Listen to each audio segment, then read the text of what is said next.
আজ বানাচ্ছি পোয়া পিঠে।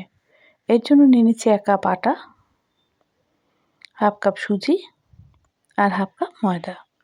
এগুলোকে একসাথে মিশিয়ে নেব। এরপর এর মধ্যে দিয়ে দিচ্ছি খেজুরের গুড় আর মৌরি। এগুলোকেও একসাথে মিশিয়ে নিচ্ছি। তারপর দিয়ে দিচ্ছি দুধ।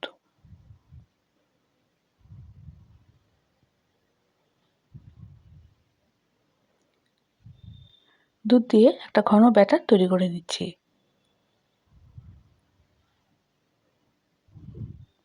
এরপর 1 ঘন্টার জন্য ব্যাটারটাকে ঢেকে রাখছি। 1 ঘন্টা পর কড়াইয়ের মধ্যে রিফাইন অয়েল অথবা সরষের তেল দিয়ে ব্যাটার থেকে 1 হাতা ব্যাটার নিয়ে এর মধ্যে দিয়ে দিচ্ছি। দেখুন কিরকম সুন্দর একাই লুচির মতো পিঠেটা ফুলে উঠছে।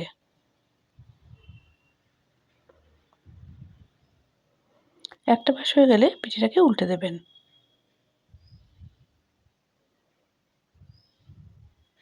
এভাবে সহজ পদ্ধতিতে আপনারা পোয়া পিঠেগুলো তৈরি করে নিতে পারবেন।